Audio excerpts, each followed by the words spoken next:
Pascal Bruckner. La France est détestée non parce qu'elle opprime les musulmans, mais parce qu'elle les libère.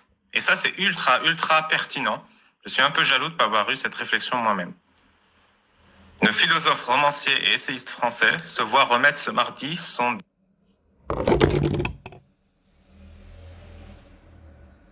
19e prix de la laïcité. Voici son discours. Mais attends, mais il participe tous les ans ou quoi?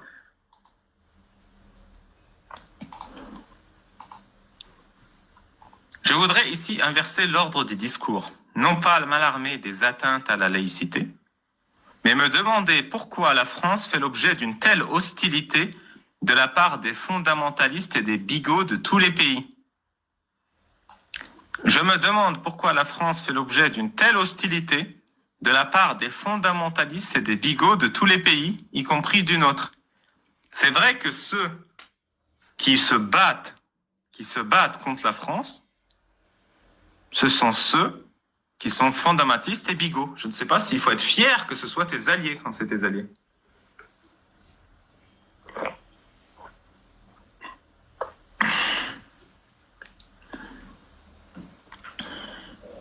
La rage contre Paris vient de la séduction qu'exerce notre modèle sur de nombreux croyants. Attendez une seconde, petite pause, j'arrive.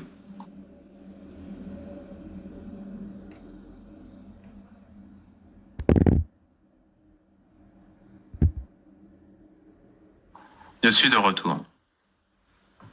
La rage contre Paris vient de la séduction qu'exerce notre modèle sur de nombreux croyants. Quand la République, après des siècles de combats d'une violence inouïe contre l'islam, contre l'Église, aboutit à la loi de 1905, elle ne se délaisse pas seulement du poids écrasant que le catholicisme exerçait sur l'école et la pensée, elle construit un rapport à la religion qui va séduire de nombreux dirigeants. Dont Kemal Atatürk, qui à Ankara, dès 1924, va imposer une laïcité d'État à une population qu'il juge abrutie par des siècles d'endoctrinement coranique. En quoi Recep Tayyip Erdogan, lorsqu'il pointe un doigt accusateur contre nous, trahit aussi l'héritage du fondateur de la Turquie moderne. Le pacte français est simple. L'État est neutre, aucune religion ne dicte la décision politique. La foi doit s'exprimer de façon discrète dans l'espace public. Ce sont les lois et les mœurs qui régissent la conduite des individus dans leur interaction. Sur ce plan, la France se traduit par la visibilité du féminin, comme le notait la romancière américaine Edith Wharton dès 1918, admirative dans la façon dont les femmes avaient à l'arrière, durant le premier conflit mondial, sauvé la nation quand les hommes étaient au front. Le goût de la conversation entre les sexes, la persistance des rapports de séduction, la coquetterie des passantes dans les rues, voilà ce qui irrite entre autres les barbus. Edith Wharton serait stupéfaite aujourd'hui de voir tant de nos jeunes filles attifées en bonnes sœurs, noyées sous les abayas et les burkinis au nom de Dieu. La laïcité à la française, devenue un champ de bataille d'interprétations opposées, organise la coexistence pacifique entre les cultes, mais permet aussi de s'en affranchir. Elle prévient la persécution des foi par l'État, mais aussi la persécution des consciences par une religion d'État. Grande différence avec le monde anglo-saxon. Elle protège les religions, elle nous protège des religions. La loi républicaine est au-dessus de la loi divine, car elle organise l'égalité de tous les citoyens. Affolement des fondamentalistes. La France est détestée non parce qu'elle opprime les musulmans, mais parce qu'elle les libère. Elle offre à chaque croyant la possibilité de vivre sa foi, mais aussi d'en changer, voire de l'abandonner ou de se convertir à une autre. L'indifférence en matière de religion devient une option offerte à chacun. Terrible perspective pour qui veut imposer rites et ablutions, jour et nuit, de la naissance à la mort. Terrible perspective pour qui veut imposer rites et ablutions, jour et nuit, de la naissance à la mort. La protection des minorités est aussi le droit pour chacun de leurs membres de s'en retirer sans dommage par l'éloignement ou l'oubli, de se forger un destin propre, d'exister à titre de personne privée qui ne se déduit pas de ses racines. C'est la grande différence avec le multiculturalisme nord-américain qui rive chacun sa couleur de peau à ses origines. La laïcité est aussi le droit, sur le plan religieux, de délaisser la foi de ses parents, voire d'en embrasser une autre. Le chantage à la solidarité ethnique, raciale, religieuse, à la fidélité à l'Umma, servent de rappel à l'ordre pour les déserteurs éventuels et brident leur aspiration à la liberté. N'en déplaise aux bigots du Washington Post, de Fox News, de New York Times, wokistes de gauche ou de droite, toujours prompts à nous faire la leçon, on ne voit pas d'exil massif des musulmans de France vers le Maghreb ou le Mashriq. Au contraire, ils savent que chez nous, ils auront la possibilité de se sentir français avant d'être catholiques, athées ou musulmans, et pourront reléguer leurs croyances à la vie familiale ou dans leur fort intérieur, voire la suspendre. À ce propos, pour tous ceux qui adhèrent encore à la fable et à la farce d'une Amérique terre d'élection de la liberté d'expression, rappelons que pas un seul journal outre-Atlantique n'a publié les caricatures de Charlie Hebdo. Ils ont vomi sur Charlie même après l'attentat. Les nazis ont le droit de défiler toute bannière déployée comme bon leur semble, mais la satire religieuse est bannie, et depuis que l'administration Trump a ouvert un bureau de la foi dans l'enceinte de la Maison-Blanche, les choses ne vont pas s'arranger. L'islam politique est assiégé. On décrit parfois l'Hexagone comme une forteresse assiégée en proie à un adversaire implacable. On peut renverser la proposition avec autant de pertinence. Derrière les vociférations de ses adeptes, l'islam politique est lui aussi assiégé. Nous sommes plus forts que nous le croyons, les fous de Dieu plus faibles qu'ils ne le pensent, et aussi que nous le pensons, car nous les avons déjà gangrénés de l'intérieur. Nous occupons leur cerveau, nous hantons leurs âmes, et c'est ce qui les enrage. Ne minimisons pas l'extraordinaire séduction qu'exerce encore le mode de vie occidental et spécialement français, contrepartie de l'aversion que d'autres lui vouent. Combien dans le monde musulman sont aussi gagnés par l'impatience de la liberté, un style de vie qui conjoint l'amour de l'existence et l'accomplissement individuel.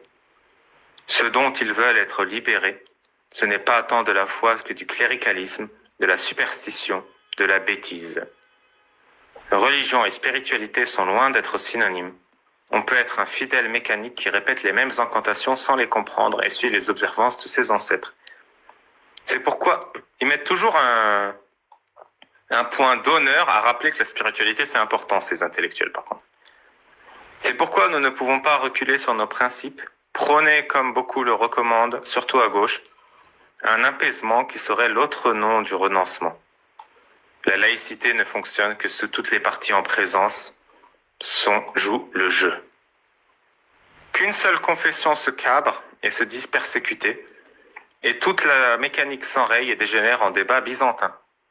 Notons pour le déplorer combien la gauche, si prompte à bouffer du curé et à dénoncer l'extrême droite, peine à prononcer le mot d'islamisme, redoutant plus que tout de stigmatiser une minorité opprimée. Et saluons, avec tristesse, la performance du leader insoumis, Jean-Luc Mélenchon, qui a réussi devant une commission d'enquête parlementaire, ignorante ou passive, à revendiquer pour sa seule formation tout le catéchisme laïque, lutte contre l'antisémitisme compris. Plus le mensonge est gros, plus il passe. Il faudra un jour tordre le cou à cette rengaine annonnée depuis plus d'un siècle selon laquelle nous vivrions en Europe dans un désert spirituel. Y a-t-il un seul continent où les citoyens disposent d'autant d'outils culturels, opéras, théâtres, librairies, bibliothèques, cinéma, où le souci philosophique, l'interrogation sur les fins dernières est plus développé que chez nous? La France accorde à ses concitoyens musulmans, juifs, bouddhistes, agnostiques ou chrétiens, fatigués des incantations, des rituels, la chance unique d'être allégés du fardeau céleste. Ah, maintenant je comprends pourquoi il dit spirituel et je suis d'accord, en fait, il a raison. C'est ultra bien comme argument, ça je le réutiliserai, il faut que j'apprenne la liste par cœur là. Outils culturels, opéra, théâtre, librairie, bibliothèque, cinéma, où le souci philosophique, l'interrogation sur les fins dernières est plus développé que chez nous. Il n'y a pas un seul continent, effectivement. Dieu est fatigué. À titre personnel, je n'ai rien contre le prosélytisme religieux s'il s'avance comme une proposition offerte à tous et non comme l'imposition d'un message à prendre ou à laisser, sous peine d'égorgement. Ça, c'est l'islam. La croyance est aussi un marché dont les grandes confessions tentent de prendre une part grandissante. Voyez la concurrence entre évangéliques et catholiques romains en Afrique et en Amérique latine. À condition que la prédication emprunte la voie de la persuasion et non celle de la terreur. Toute grande religion est digne de respect dès lors qu'elle est capable de se modifier, comme l'a fait l'Église romaine lors de Vatican II, de se transformer sans se renier. Mais Dieu lui-même est sans doute lassé d'être invoqué en permanence par des hommes et des femmes qui bafouent son message. Attention, ça sous-entend que toi tu connais le message de Dieu. Le compromettent avec des passions trop humaines. Quelle présomption de croire qu'on peut insulter Dieu. Donc lui il croit en Dieu. Le blesser ou pire encore prétendre qu'on va le venger, nettoyer dans le sang la souillure du blasphémateur. Qu'on l'adore ou qu'on l'ignore, il demeure, si toutefois il existe, hors de notre atteinte. Il n'existe pas. Désolé de spoiler. L'écrivain américain Saul Bellow, commentant la fameuse expression allemande Glücklich wie Gott in Frankreich, heureux comme Dieu en France, expliquait dans le New York Times du 13 mars 83, Dieu serait parfaitement heureux en France, parce qu'il ne serait pas dérangé par les prières, les rites, les bénédictions et demandes d'interprétation de délicates questions diététiques.